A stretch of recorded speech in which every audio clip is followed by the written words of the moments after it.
Today was my 8th visit to Weymouth parkrun. I got there nice and early so I could meet up with my friend Sue so we could do a pre-parkrun warm-up. So, having run the course 7 times previously, I decided I was going to set myself a personal running challenge on this occasion. I set myself 3 goals within this challenge. So one really good way of finding personal challenges is to use the 5k parkrun app. You can see here we've got it up. It's got all sorts of useful information about Weymouth in terms of parking, the amount of numbers I normally get, where to have coffee afterwards. And it's also still the repository of several interesting and motivational parkrun statistics.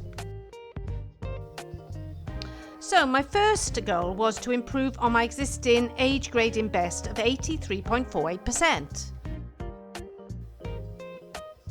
So my second goal was to improve on my age grading position on the app, the 5k app, from 83rd to the top 50.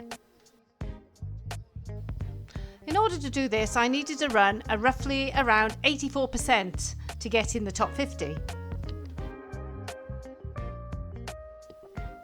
And my final goal, if everything was going right and I felt absolutely great, was to break the female 60 course record, which stood at 21:34. Oh, here we go. Have a good one. 1, go!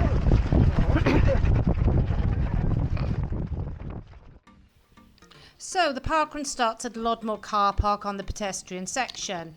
It heads down towards Lodmore Country Park.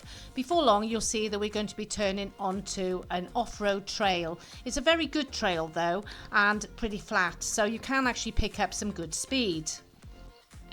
So I set off running to feel. I didn't look at my watch and I had no intention of looking at my watch until I got to the first mile. John was running with me, however he set off just behind me and he said, just run at your own pace and I'll catch you up when there's a bit of space.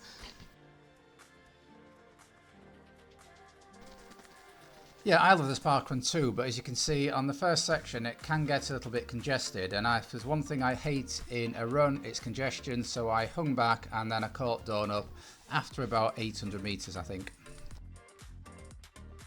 I found my rhythm straight away. I was feeling quite confident, quite strong. I actually was enjoying running through the trees and overtaking people, having people overtake me. It was just really enjoyable at this point and I was looking forward to see what I could produce.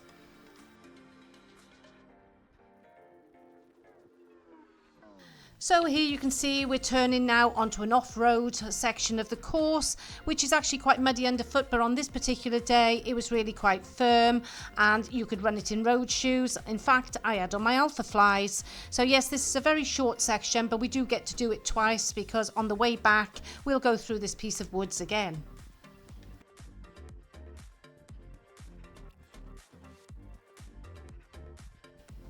So now back onto tarmac. This is a lovely varied terrain course, mostly on tarmac, but as I said, you do get some off-road sections. But the course is mainly flat at this part. We're going to go round in a moment and pass a model railway, which is lovely in the summer for young kids or even adults if you like that sort of thing. So if you visit Weymouth, there's plenty to see in this Lodmore Country Park.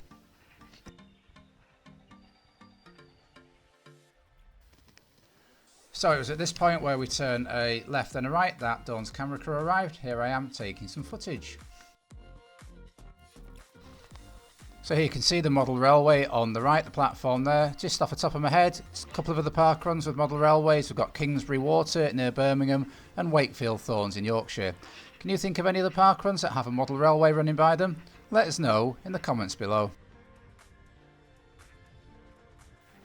So back onto the trail surface again here, and we are just about to go past what will be the finish on the second time coming down to this area. It's a lovely flat section of course, so although it's trail surface you can actually get quite a bit of speed up here. As I said, I wasn't looking at my watch and I wasn't really that worried about what time I was on for because I was feeling strong, and when I'm feeling strong I know that's the best way to run for me. Do make sure on this section you watch out for those bollards or you will have a very painful and truncated end to your parkrun Saturday. So although I wasn't actually looking at my watch or running to time, I did look at Strava afterwards and I went through the first kilometre in 4:22, which I believe is about 4 seconds off the pace I needed to run to be able to break the female 60 course record.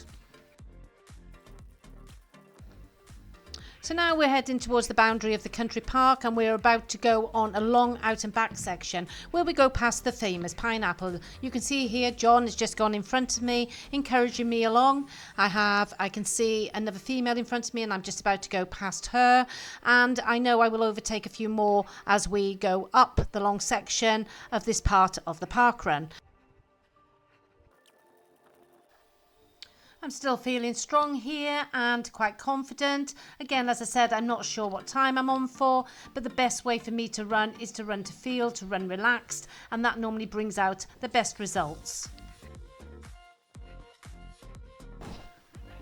So we start a bit of a climb here, and unlike Dawn, I have got this set up on my watch on my 5x1k, so I can see exactly how far we're running in each kilometre and how much we've got to do and what the average pace is for that kilometre. And I know that Dawn is just outside that record pace. Not so far outside the record pace that it's a complete no-no at this stage, but far enough where I'm not going to encourage her and try and squeeze every second out of her.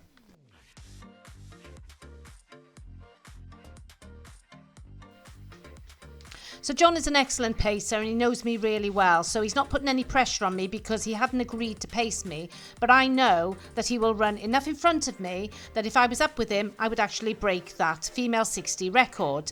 I could see he was in front of me enough that I couldn't quite just get onto his heels, so I sort of sat behind him but still worked my way as hard as I could towards him. Yep, not a word was spoke between us. There was little risk involved.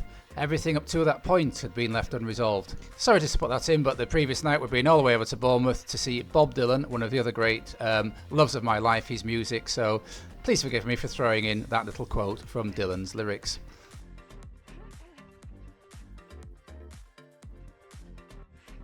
So as John said, this is a bit of a climb. In fact, it's the only climb on the course and it goes out to that famous pineapple where we will turn. Here you can see the leader just going past. He ran a magnificent time. He had quite a lead actually. So through kilometre 2 in 4:22, another 4 seconds outside goal time for that female 60 record. I'm not particularly concerned at the minute because we have had a trail section and a bit of twisting and turning, and we are on the climbiest bit of the climbing bit of the course. And I know that Dawn has a tremendous downhill power speed, so I was going to wait till we get to the turnaround point and see what she had to give there.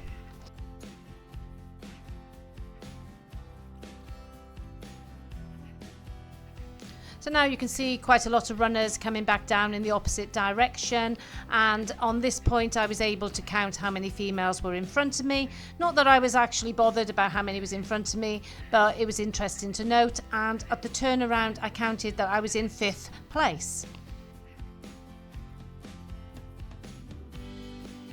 And at the turnaround point, one lovely unique feature, you can see a man there dressed as a pineapple, replicating the pineapple monument we have here. So I don't think I've seen a man dressed as a pineapple at any of the parkrun we've visited across the UK, but if I've missed one, please let me know in the comments below.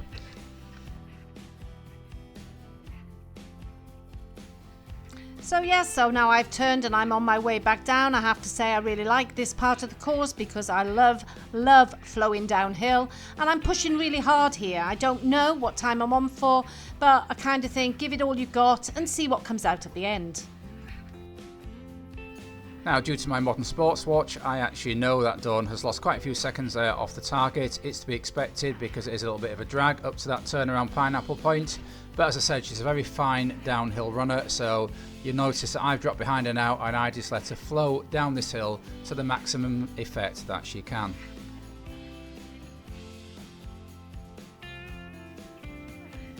So yeah, I wasn't sure why John had gone behind me at this point, but as I started to slow a little bit, you can see he then took the lead again and went in front of me. So at this point, I knew he was trying to pull me through. He looked back, you can see him looking back there. I don't know if that was a hint for me to get a move on, but as you can see, I'm working pretty hard. Well, in fact, it wasn't a hint for you to run any harder or faster. I was just checking that the camera on your head was still flashing red and we were getting this footage. Oh yes, I'd forgotten I had the camera on my head.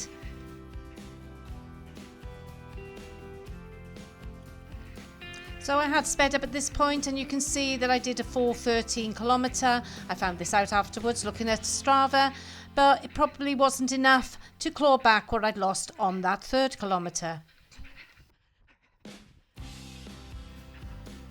Yeah, you might say I keep checking my watch. That is because when you're pacing somebody off a Garmin or Coros, it's not always 100% accurate, but I do know that there was a 4K marker on the course, and when I checked, my watch flicked over to 4K at the exact same time we passed the 4K marker, so I knew there wasn't going to be any lag or any few seconds in hand for Dawn to make that record.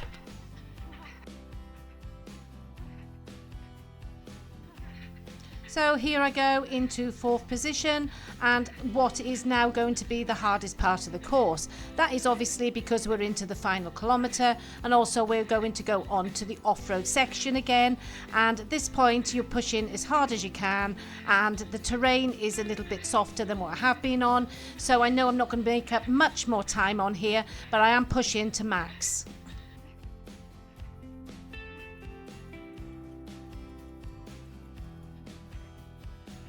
So because I'm the man with the watch, I realise that Dawn isn't going to make that course record, but I do realise that she's probably going to break 22 minutes if she carries on pushing. So this is the final part of the course. We're on nice smooth tarmac going past that model railway again.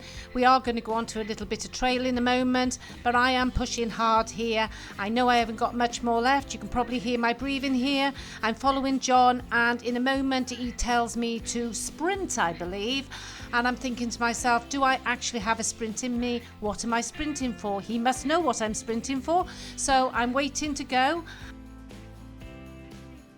And I'm trying to catch up John, but he's just pulling away from me a little bit, and I'm really pushing hard trying to get onto the back of his heels, but he does let me go past in a short while. So yes, I've now gone past John, and I'm trying to get past this gentleman in front of me, but no, he's not having it. He's pushing as hard as I'm pushing. In fact, he's giving it one final burst, and I'm chasing him down. Am I going to catch him? Oh no, I didn't. So well done him. However, when I looked at the results afterwards, I did realise that the girl I'd overtaken had only finished 1 second behind me, so she had had a really strong finish, so well done her.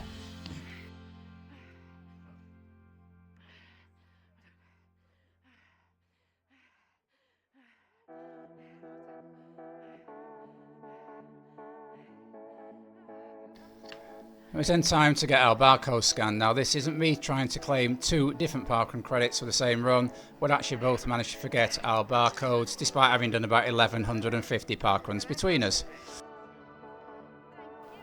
And there's another reason to feel grateful for the parkrun app, because I can just download them and screenshot them.